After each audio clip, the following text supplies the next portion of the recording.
No parece que Sila representase la cabeza de un poder regenerativo del imperio. Tenía sus valedores, como fue Cicerón, pero habrá que analizar en otro lugar la bondad o perversidad de sus métodos e intenciones. Es el caso que Sila derrotó a Mario el joven y sus aliados entrando en Roma en el 82 a.C. Y tras asegurarse su dominio absoluto del poder inició una terrible represión sobre el bando de los populares, ejecutando a 3.000 prisioneros e iniciando las proscripciones o persecuciones a muerte e incautación de bienes de todos sus enemigos. 80 senadores, 1.600 equites y 4.700 ciudadanos murieron durante el régimen de Sila. Las fortunas incautadas permitieron enriquecerse a los partidarios de Sila, entre ellos los posteriormente famosos Craso y Pompeyo Magno. Al leer esta información, nos alarmamos máxime cuando las formas en que son relatadas y contrariamente a lo que sucede en otros relatos, parece responder a la exacta realidad. Lucio Cornelio Sila, Optimate, había logrado de un modo bastante sangriento acabar con sus dos oponentes populares. Cayo Mario, el vencedor de Yugurta, eh, y su lugarteniente, Lucio Cornelio Cinna, pero Quinto Sertorio, sobrino de Mario, se negó a reconocer a Sila y se refugió en Hispania, donde tras sufrir la derrota de las legiones enviadas contra él, partió a África, desde donde volvería 2 años después para reconquistar Hispania, obteniendo unos triunfos militares espectaculares con la colaboración de los naturales y con el apoyo de un nuevo militar romano, Marco Perpenna. Hispania pasó a ser de ellos durante 10 años, hasta el año 72, y los lazos con Roma, supuestamente, se diluían. Al tomar Sila el poder, inmediatamente destituyó a Sertorio, pues este fue partidario de Mario y Cinna y nombró en su lugar a Cayo Annio Lusco, a quien envió hacia la península junto a Valerio Flaco. Enterado de su destitución, Sertorio decidió no someterse a la nueva autoridad e intentó detener a Anno Lusco, bloqueando los pasos pirenaicos con 6.000 hombres bajo su cuestor Livio Salinator. Es posible que ya desde ese momento Sertorio buscara la alianza de las tribus ibéricas, en este caso de las tribus ceretanas. El general Cayo Annio, tras vislumbrar las fortificaciones de Sertorio, decidió no atacarlas y prefirió usar la sutileza sobornando a un soldado para que asesinara a Salinator. Muerto el lugarteniente de Sertorio, el resto de tropas se rindió y abrieron los pasos para que el ejército de Annio entrara en la península tranquilamente. Sertorio solo contaba con 3.000 hombres y por tanto decidió no plantar batalla y escapar a Cartago Nova para embarcarse a Mauritania, donde llegó tras toda una odisea de viaje marítimo en el que pasó de todo y en el que tuvo contacto con los piratas cilicios. Sertorio se embarca en la actual Cartagena y huye a la Mauritania con 3.000 hombres, dice Plutarco. De allí pasó a Ibiza, subyugó la isla y probablemente incorporó a sus tropas la guarnición hasta entonces bajo control de Annio Lusco. Ante la inminente llegada del general Silano, Sertorio pasa de isla en isla y finalmente desembarca en la península, cerca de la desembocadura del río Betis, el Guadalquivir. En su huida acaba recalando en Canarias, de las que Plutarco hace un relato extraordinario.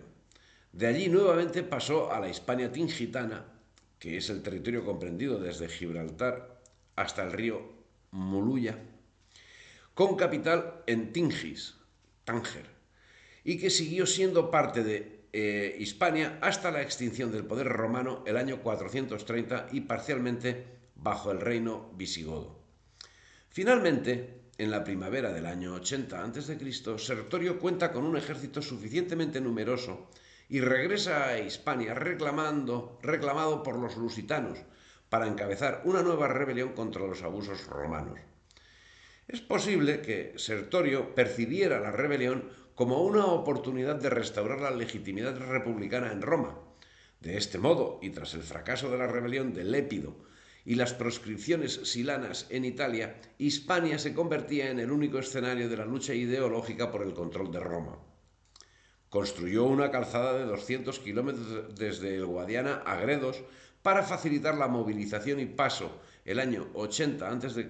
en preparativos bélicos. El año 79 a.C. llegó a la ulterior el nuevo procónsul Quinto Cecilio Metelo, con orden de Sila de hacer a Sertorio la guerra sin cuartel. Poco después moriría Sila, el año 78. A pesar de la muerte del dictador, que había abandonado su puesto quedando como simple particular, la lucha continuaría en España. Aunque llegó a desplazarse por toda la península, ganando incluso la costa mauritana en una ocasión, el centro de operaciones de Sertorio se encontraba en la provincia Citerior. En esta provincia se concentraba la mayor parte de sus tropas y sus principales apoyos entre los indígenas, bien porque estuviera de acuerdo en considerarlas injustas o porque entendiera su potencial diplomático. Sertorio bajó los impuestos y las cargas que pesaban sobre las comunidades hispanas, lo que le atrajo rápidamente la adhesión de muchos. Por otra parte, la alianza de Sertorio con los piratas cilicios y otros navegantes del África mauritana le permitió disponer de una importante flota, útil para los combates navales, aunque no la utilizó extensamente, bien por dudar de la fidelidad de los piratas o por entender que buscar la supremacía naval no garantizaba sus objetivos militares. Para el suministro de los piratas contaba con los puertos de Sagunto, Valencia, Sucro, Júcar, Denia y Cartagena. Por otra parte, se encontraba latente el problema agrícola. La agricultura en Hispania era de subsistencia y con el aporte de las legiones la producción no daba para todos. Por otra parte, los patricios con grandes propiedades agrícolas en Italia agudizaban la penuria de los agricultores itálicos, que se empobrecían como consecuencia de los grandes latifundios propiedad de los patricios, que eran mantenidos con mano de obra esclava procedente de los distintos puntos del imperio y con los que aquellos no podían competir. Tras su llegada a España, Sertorio se hizo muy popular entre las comunidades hispanas al corregir los excesos tributarios y al librarles de la obligación de dar alojamiento a las tropas romanas, circunstancias que habían hecho muy impopular la dominación romana. Contrariamente a lo acaecido con las tropas imperiales, al año siguiente Quinto Sertorio era ya el amo de todo el valle del Guadalquivir y de la Lusitania, cuyas levantiscas tribus se le habían unido de un modo entusiasta. Durante todos estos años, Hispania se convirtió en un refugio para los proscritos del bando popular que se habían visto obligados a huir de Roma. Con el tiempo, el número de estos proscritos llegó a ser tan elevado que Sertorio pudo formar con los más nobles una especie de senado paralelo cuya sola existencia servía para deslegitimar a la curia romana. Fundó una academia en Huesca, para que los hispanos aprendiesen derecho y latín, y ya que estaban, abandonasen sus bárbaras costumbres. Los valientes guerreros indígenas, por su parte, fueron internados en campamentos genuinamente romanos, equipados como tales e instruidos en sus sofisticadas artes bélicas. El motivo no era otro que separarse de Roma, romper el imperio para crear un lugar en que la oligarquía disidente pudiese ejercer su poder. Justa y consiguientemente fue declarado enemigo público de Roma. Reunía todas las cualidades para ello.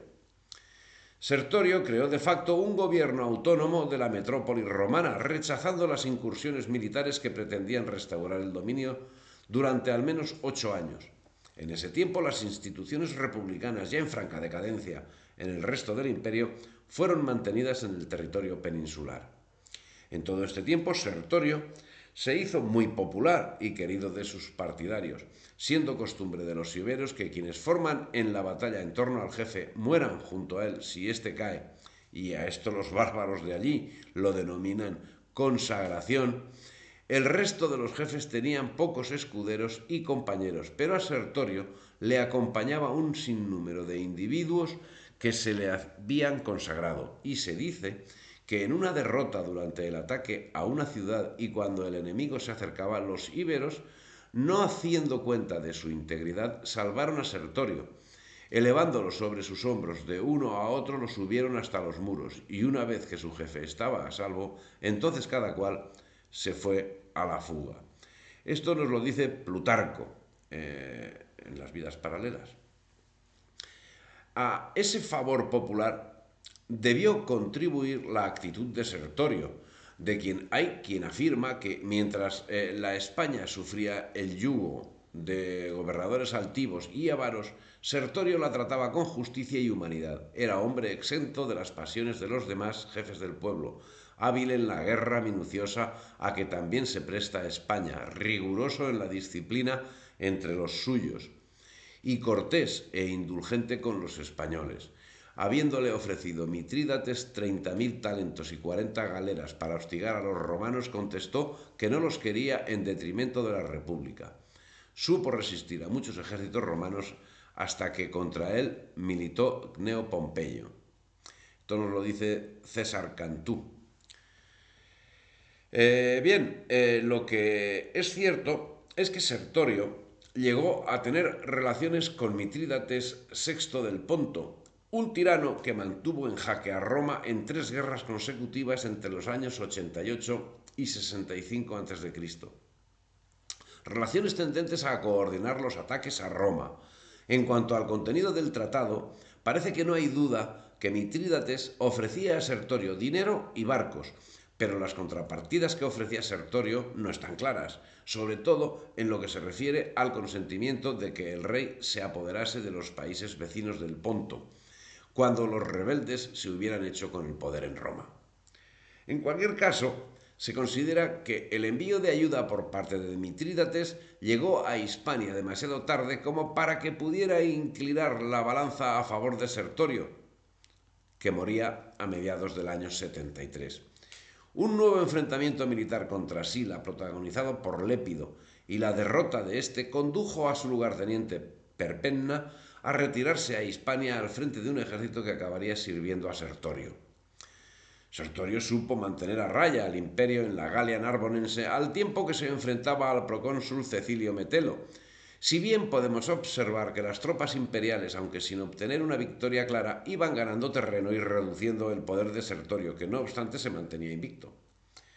Alcanzó su máximo poder en torno al año 77, pero la llegada de Pompeyo, con abundantes tropas, supuso un punto de inflexión en la guerra.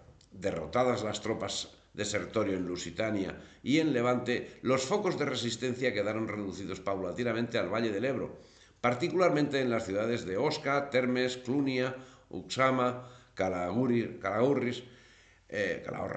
El año 73 fue asesinado Sertorio y el año 72 cayó Calagurris en poder de Pompeyo.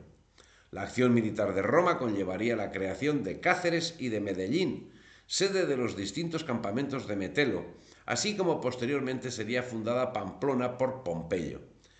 A partir de Sertorio y de Pompeyo, la política de prestigio personal tuvo que descansar no solo en la lealtad de los indígenas y de las tropas acaudilladas por el imperator de turno, sino también en las concesiones de ciudadanía que a partir de entonces serán un elemento fundamental para entender la política de Roma en Hispania. La guerra contra Sertorio comportó otros asuntos que no dejaban que la tranquilidad se aposentase en Roma. Pompeyo tenía necesidades económicas y militares que no acababan de ser atendidas, por lo que llegó a amenazar con invadir Roma si no eran atendidos sus requerimientos. Las condiciones del ejército enemigo y las mías son idénticas, pues ni a él ni a mí nos dais la paga, y unos y otros, el que sea vencedor puede venir a Italia. De modo que os pongo sobre aviso y ruego que lo tengáis en cuenta y no me obliguéis, forzado por las necesidades, a tomar decisiones por mi cuenta y riesgo. La España interior, que no es ocupada por los enemigos, la hemos esquilmado nosotros, o Sertorio, hasta la saciedad, excepto las ciudades marítimas, que para nosotros son encima motivo de gasto y de cargas. La Galia sustentó el año anterior con sus pagas y su trigo el ejército de Metelo, y ahora, por mor de sus malas cosechas, apenas se mantiene ella misma. Yo he gastado no solo mi patrimonio familiar, sino también mi crédito. Solo quedáis vosotros, Si no me ayudáis, aunque no es mi deseo, os aviso, el ejército y con él toda la guerra de España pasarán de aquí a Italia. Pero ni la desatención de Roma a su ejército, ni el éxito personal de Sertorio, ni las extrañas alianzas de éste conseguían que su proyecto llegase a buen puerto. Muchos soldados de Sertorio se pasaron a Metelo, y aquel, irritado por este hecho, ultrajó de modo bárbaro y salvaje a muchos y se granjeó su odio. Les recomía el hecho de que, habiendo llegado a ser infieles a su patria por causa de Sertorio, no fueran considerados fieles por éste, y no les parecía justo que por causa de los desertores fueran condenados los que habían permanecido fieles. Para la campaña del 76, ante la amenaza romana, dividió su ejército en tres cuerpos. Uno, mandado por Perpenna, bloqueó el paso del Ebro con 20.000 infantes y 1.500 jinetes, y una reserva al mando de Eremio. El de Irtuleyo en Lusitania para inmovilizar a Metelo, y el suyo en el país de los Verones, en La Rioja, para acudir en ayuda de cualquiera de los otros. En ese mismo año, y el 75, cambian los planes y la guerra se traslada a Levante, donde se libran los grandes combates del año 76 en el curso bajo del Turia, vía de penetración a los llanos en los del Júcar y el Palancia. Una aproximación a la relación de fuerzas en este momento sería la siguiente. Las tropas de Sertorio estarían divididas en tres grandes cuerpos del ejército, uno con Perpenna a la cabeza de 20.000 infantes y 1.000 jinetes en el Bajo Ebro, un segundo cuerpo del ejército bajo Irtuleyo con 15.000 infantes y 200 jinetes en la Lusitania, hostigando a Metelo, y un tercer cuerpo bajo Sertorio con 20.000 infantes y 500 jinetes. Eso. En el bando senatorial, Metelo contaría con alrededor de 40.000 infantes y varios miles de auxiliares, y Pompeyo inició su presencia en Hispania con unos 30.000 legionarios, 1.500 jinetes y, al igual que Metelo, varios miles de auxiliares que posiblemente incluiría algunos vascones. La situación en que se encontraban las fuerzas de Sertorio el año 73 era complicada. La práctica totalidad de Hispania estaba recuperada por los ejércitos romanos, estando limitado el control sertoriano en el triángulo que tiene como vértices a Calahorra, Huesca y Lérida, el Valle del Ebro más Tarragona y Denia. A partir del cuarto año de sublevación, Sertorio sufría continuas derrotas y se hizo en extremo irascible a causa de sus sospechas de todo tipo, cruelísimo en los castigos y lleno de recelo hacia todos, hasta el punto de que Perpenna, que había venido de manera voluntaria junto a él, procedente de la facción de Emilio, y con un gran ejército, temió por su propia seguridad y planteó una conspiración contra Sertorio. Viéndose acorralado y abandonado de sus aliados, asesinó a un número importante de los estudiantes iberos que tenía como rehenes en Huesca, y los supervivientes fueron vendidos como esclavos. Sobre este asunto dice Plutarco que Sertorio en premiar los servicios usaba de largueza y magnificencia, siendo benigno en castigar las faltas. Sin embargo, lo ejecutado cruel y sañudamente con los rehenes, hacia el fin de sus días, parece que descubre que su carácter no era el de la mansedumbre, sino que por reflexión lo sabía comprimir, cediendo a la necesidad, por lo que hace a mí, nunca creeré que una virtud decidida y bien cimentada en la razón pueda por ningún caso de fortuna degenerar en el vicio opuesto. Con todo, no considero imposible que los mejores propósitos y los caracteres más formados a la virtud hagan mudanza en sus costumbres por desgracias y calamidades injustamente padecidas. Y fue lo que me parece que le sucedió a Sertorio, que cuando se vio abandonado de la fortuna, irritado por los mismos acontecimientos, se hizo cruel contra los que le ofendían. En relación a la conspiración de Perenna, una vez que algunos de estos hombres fueron descubiertos, unos fueron castigados y otros lograron escapar, pero Perpenna, que contra lo que se esperaba no fue descubierto, puso aún mayor empeño en su proyecto y, como Sertorio no se separaba nunca de su guardia personal, le invitó a un banquete y, después de haberle emborrachado a él y a la guardia que rodeaban la sala del banquete, le dio muerte al acabar la fiesta. Pero la acción no había sido orquestada con la anuencia del ejército romano, sino que sencillamente era un ajuste de cuentas entre traidores a la patria. Perpenna pretendía sustituir a Sertorio en su posición de caudillo frente a Roma. Pero muerto Sertorio y disuelto su ejército, solo 6 ciudades continuaron una resistencia inútil: Uxama, Osma, Clunia, Coruña, Temartia, Tiermes, Osca, Huesca y Calagurris, Calahorra.